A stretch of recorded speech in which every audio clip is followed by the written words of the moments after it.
December 31st, 1994, 11 a.m., outskirts of Grozny, Chechnya.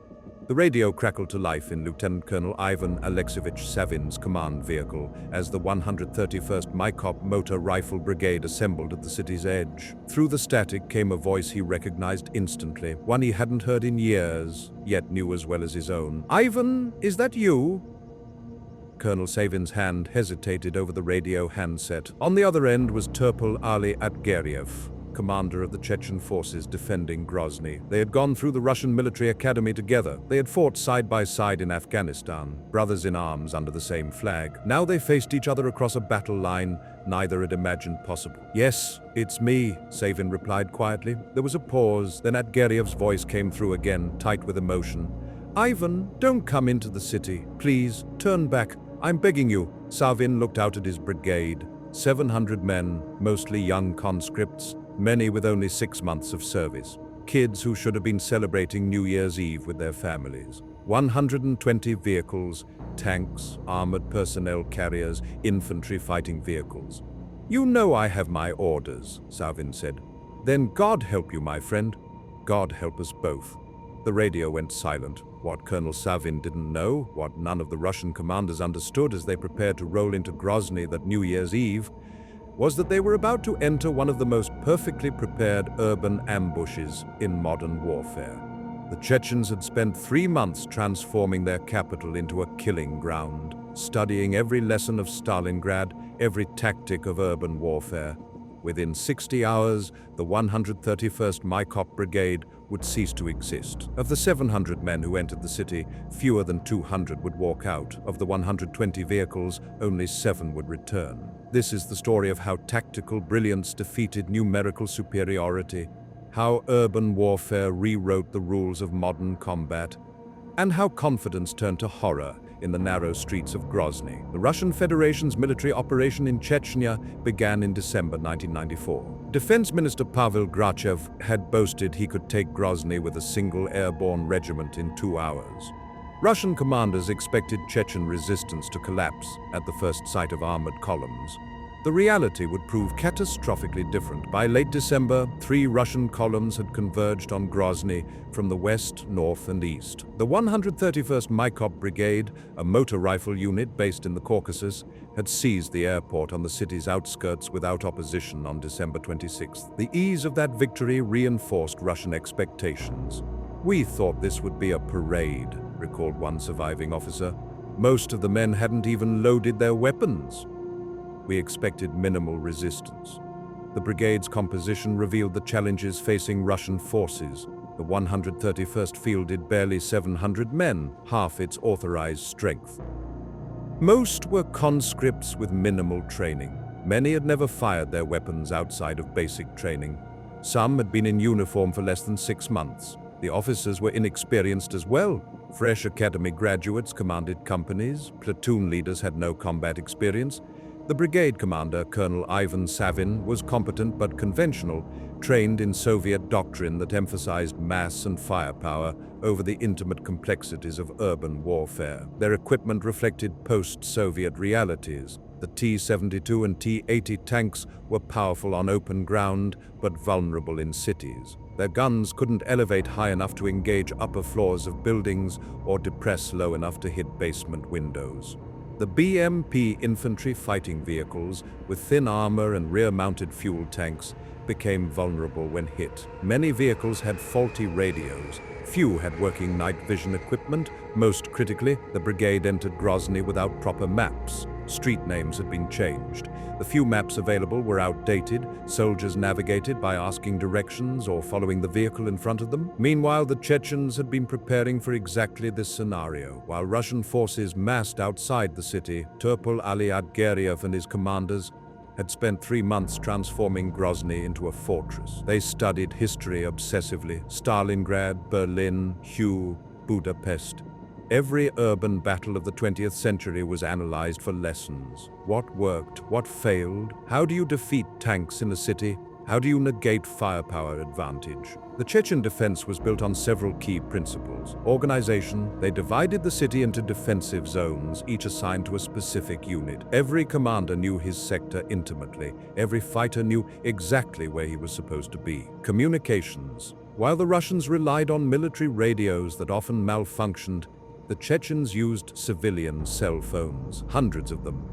They could coordinate across the entire city instantly. They monitored Russian radio frequencies, learning call signs and procedures. Some Chechen fighters spoke fluent Russian and would insert themselves into Russian communications, giving false orders and spreading confusion. Weapons. The Chechens had thousands of RPG-7 rocket-propelled grenades, simple, reliable, and devastating against armored vehicles. They positioned them on upper floors and in basements, creating overlapping fields of fire. They had sufficient quantities to assign them not just against tanks, but against individual soldiers. The tactics came straight from German anti-tank warfare in 1945. Hit the first vehicle to block the street. Hit the last vehicle to trap the column, then destroy everything in between. Tactics. The Chechens operated in teams of 10 to 20 fighters. Each team included RPG gunners and riflemen for protection. They would strike from buildings, fire their weapons, and withdraw through pre-planned routes before the Russians could react. Every sniper had an assigned intersection. Every team had a designated sector. The discipline was remarkable. Units would wait hours in position, not firing until the precise moment in the plan. Experience. Many Chechen fighters were veterans. Some had served in the Soviet army. Others had fought in Afghanistan. They knew Russian tactics, Russian equipment, Russian doctrine. Some had fought in Abkhazia and gained experience in combined arms warfare. They understood their opponent. The centerpiece of their defense was the railway station in downtown Grozny. It sat between the inner and outer defensive rings of the presidential palace, exactly where the Chechens anticipated the Russians would go. The station was surrounded by multi-story buildings that dominated it completely. From apartments, from a 5-story residential block, from the post office, from buildings damaged by Russian airstrikes, the Chechens had clear fields of fire into the station square from every direction. The perfect kill zone. They just needed the Russians to drive into it. At noon on December 31, 1994, the 131st Mykop Brigade received new orders. Cancel previous instructions to hold defensive positions on the city's outskirts. Instead, advance into downtown Grozny and seize the railway station. The mission made limited tactical sense.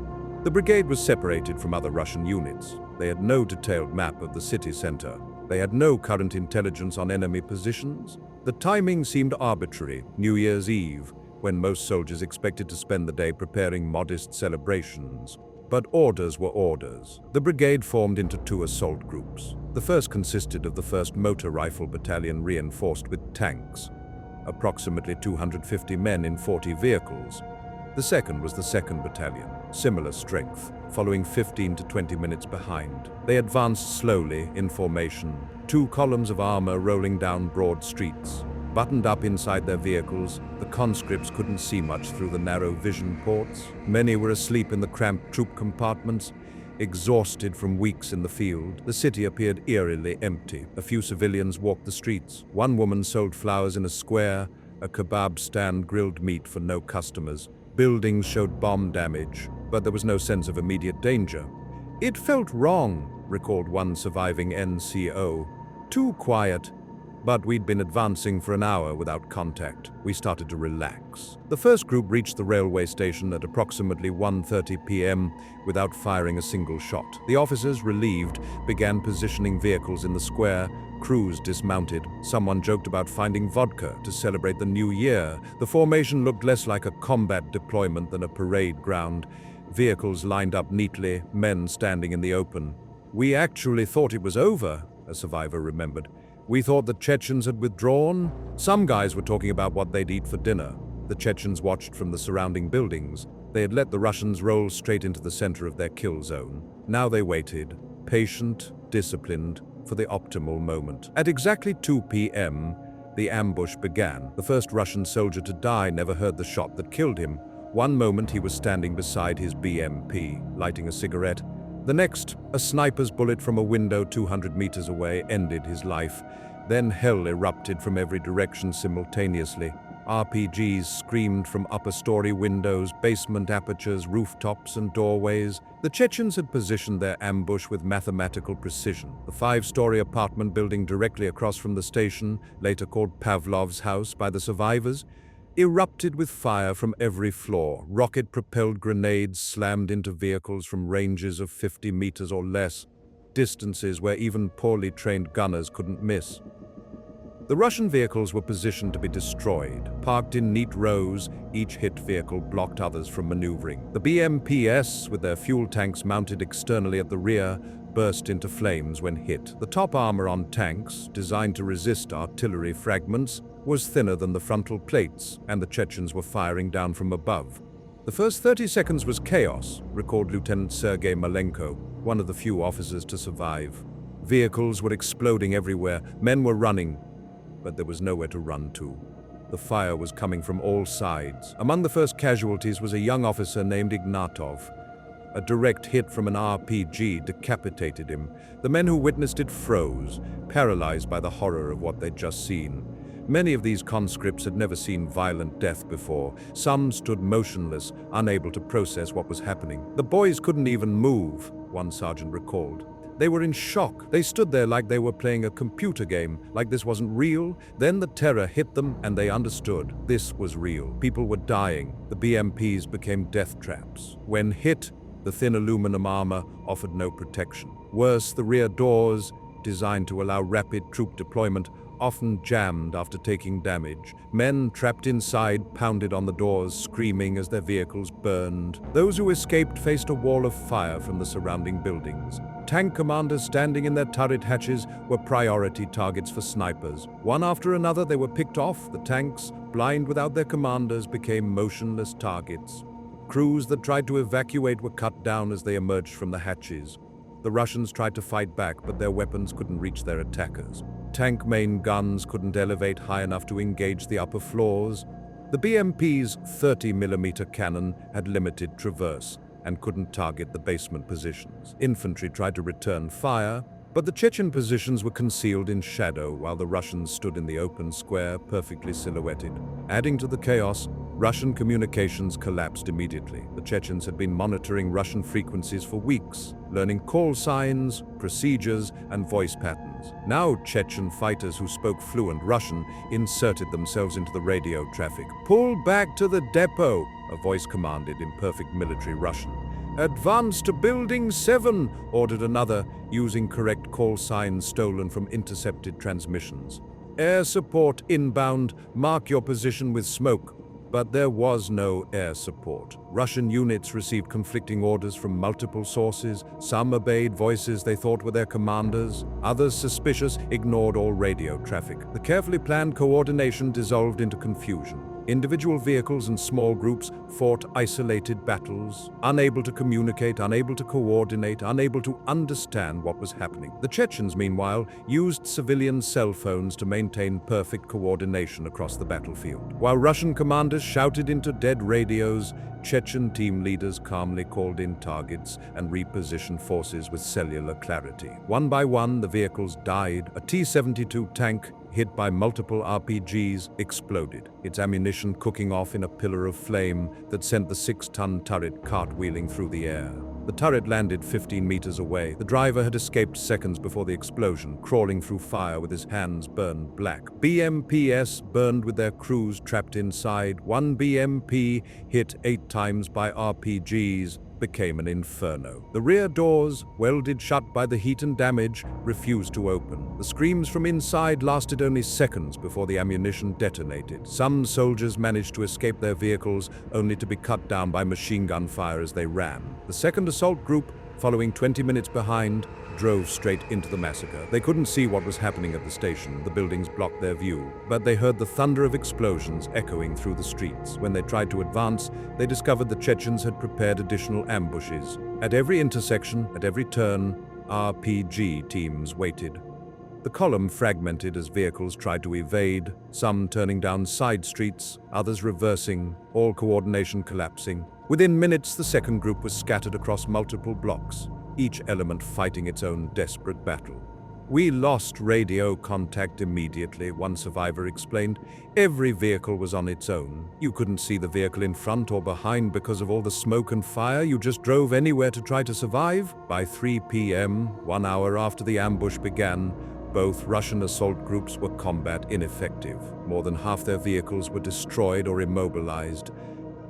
Casualties were staggering, and the survivors discovered something that made their situation catastrophic. They couldn't retreat. The streets they'd advanced through were now blocked by burning vehicles or covered by Chechen fire teams. They were surrounded, isolated in small pockets across the city center. The troops who had made it to the station building took shelter inside, but the structure offered limited protection. The Chechens didn't need to assault it, they simply poured fire into it from surrounding buildings. RPGs blasted through walls. Snipers picked off anyone visible through windows or doors. The building began to burn. Not everyone made it to the station. One small group, led by an officer, the survivors would only remember as Dima, occupied a small house near the station. With perhaps a dozen men, they held that position for nearly 24 hours, fighting off repeated assaults. They celebrated the new year there in that bullet-riddled house, surrounded by enemies on all sides. As darkness fell on New Year's Eve, the Chechens tightened the perimeter. They moved through the streets, eliminating isolated Russian positions. Teams of fighters approached to within 10 to 15 meters of the station, close enough to throw grenades, close enough to hear Russian voices inside. The Russians, pinned down and unable to maneuver, could only huddle behind whatever cover they could find. The Chechens had the Russians in a grip of iron. They could have stormed the station at any time. The defenders had no ammunition, no support, no hope. But the Chechens waited. They were in no hurry. Time was their ally. And then, at 11:45 p.m., something extraordinary happened. The shooting stopped. For exactly 30 minutes, the last 15 minutes of 1994 and the first 15 minutes of 1995, an unofficial ceasefire descended on central Grozny. In the ruins of the railway station, shell-shocked Russian soldiers heard Chechen fighters singing in the surrounding buildings. Traditional songs, wedding songs, songs of celebration. Tracer rounds arced into the sky, celebratory fire marking the new year. Somewhere nearby, someone was playing music. The surreal contrast was overwhelming. Minutes before, these same men had been trying to kill each other. Now they celebrated the same moment, separated by mere meters of smoke-filled darkness. "We sat there listening," one Russian soldier recalled. "We could hear them talking, laughing, celebrating. It was like the war had paused. For those 30 minutes, nobody wanted to be the one to break it." In the small house near the station, Dima's group shared what little food they had. Someone had found a can of meat, another had crackers. They passed around a single canteen of water. It was the saddest New Year's celebration any of them would ever have. At 12:15 a.m., January 1st, 1995, the war returned. A single shot cracked through the night, then another. Within seconds, the full fury of the battle resumed, as if it had never stopped. The morning of New Year's Day revealed the full scope of the disaster. The 2nd Battalion had been virtually annihilated during the night. Small groups of survivors scattered across the city tried desperately to reach friendly lines, but most were hunted down or captured. The 1st Battalion, concentrated at the railway station, was surrounded and under constant fire. Colonel Savin, wounded in the leg by shrapnel but still commanding, faced an impossible situation. He had perhaps 150 men, still combat effective, huddled in and around the burning station building. They had between 2 to 4 magazines of ammunition per soldier. Medical supplies were exhausted. The brigade surgeon was treating head wounds and sucking chest wounds with improvised bandages torn from uniforms. Dozens of wounded lay in the station, many dying from injuries that proper medical care could have saved, and the Chechens were closing in. The Russians controlled only the station building itself. Every attempt to move beyond it drew immediate fire. The Chechens had positioned themselves 10 to 15 meters away in surrounding structures, close enough that the Russians could hear them talking, moving, preparing. "We knew they could take us any time they wanted," one survivor recalled. "They were just waiting, watching us bleed." At 10 a.m., a surreal moment occurred. A captured Russian lieutenant, Vladimir Adonin, appeared at the station entrance carrying a white flag. The Chechens had sent him with a surrender offer. Lay down your weapons and you'll be treated as prisoners of war. Refuse and we'll storm the building. The Chechen messenger added a warning. If Adonin didn't return, or if he tried to rejoin his unit, they would execute Russian prisoners. Lieutenant Adonin delivered the message to Colonel Savin and the other officers. They discussed it briefly. The decision was unanimous: refusal. Adonin returned to the Chechens with the rejection. The Chechens executed him. His body was found later, shot against a nearby wall. On the outskirts of Grozny, the rest of the Mykop Brigade desperately tried to organize a relief column. They scraped together approximately 40 vehicles: tanks, BMPs, fuel trucks, ammunition carriers, everything that could move and shoot. It was a scratch force, poorly coordinated, but it was the only hope for the men trapped at the station. The column departed at 2 p.m., advancing along Mayakovsky Street toward the city center. The Chechens were waiting. The relief column never reached its objective. The Chechens had identified the likely approach routes and prepared ambushes along each one. As the Russian vehicles penetrated deeper into the city, they entered a demonstration of urban warfare that military analysts would study for decades. At the first major intersection, RPG teams opened fire simultaneously from multiple buildings. The lead tank, a T-80, was hit 3 times in rapid succession. It slewed sideways, blocking the street. The second vehicle, trying to maneuver around it, was hit and burst into flames. Behind them, the rear of the column came under fire. Another tank was destroyed, trapping the entire column in a 200-meter stretch of street. The Chechens had executed the classic armored ambush: first vehicle, last vehicle, then everything between. It was slaughter, remembered the driver of one of the few vehicles to escape. They were firing from everywhere: windows, rooftops, basements. You couldn't see them, you couldn't shoot back. You just tried to survive. Some vehicles tried to smash through buildings to escape. Others attempted to reverse through the flames and wreckage. A few made it to side streets, only to encounter fresh ambushes. The Chechens moved through the city with precision, always in position, always prepared. The few vehicles that got close to the railway station, within a single block, were destroyed within sight of their objective. The troops at the station could hear the battle, could see the smoke rising, but couldn't help. They watched their rescue die 200 meters away. By nightfall, the relief column had ceased to exist. Of 40 vehicles, perhaps a dozen survived, scattered across the city. Some crews managed to find shelter in basements.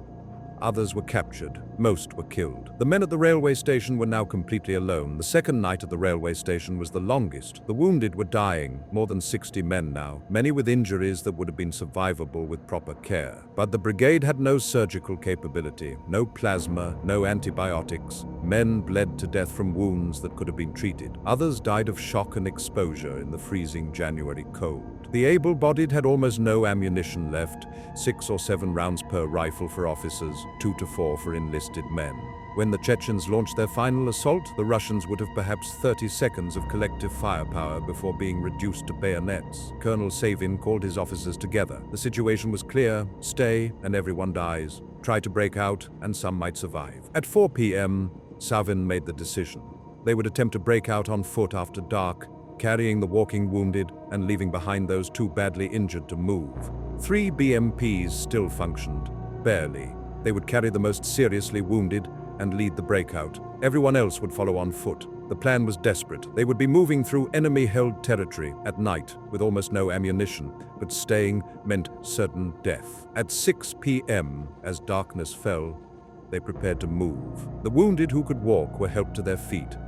Those who couldn't were loaded onto the 3 BMPs. Colonel Savin, despite his leg wound, insisted on riding in the lead vehicle. He was standing in the turret hatch, recalled one soldier, exposed so he could see and command. That was the kind of officer he was. At 6:30 p.m., the column moved out, following the railway tracks southwest toward Russian lines. For the first 70 meters, they moved in silence. The Chechens seemed not to have noticed their departure. Then someone's nerve broke. A soldier fired his weapon at shadows. Others joined in, the darkness erupting with muzzle flashes. The element of surprise was lost. The Chechens opened fire immediately. The lead BMP, carrying Colonel Savin and the most seriously wounded, was hit by an RPG. The driver, showing remarkable presence of mind, floored the accelerator instead of stopping. The vehicle, burning, careened forward another 50 meters before being hit again. Colonel Savin ordered the vehicle abandoned. As the wounded dismounted, he provided covering fire from the turret hatch. exposing himself to draw fire away from his men. He was hit by grenade shrapnel in the face and chest. He kept fighting even after he was hit, a survivor remembered. He was shouting orders, directing us to cover. Then he just stopped. He died there. The 2nd and 3rd BMPs were destroyed in quick succession. The troops scattered into nearby buildings, fighting house to house in the darkness. Some found a motor depot and took shelter there. Others kept moving, using the railway embankment for cover.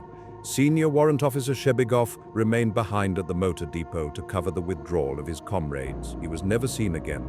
A group of soldiers managed to start a damaged T-72 tank abandoned in a rail yard.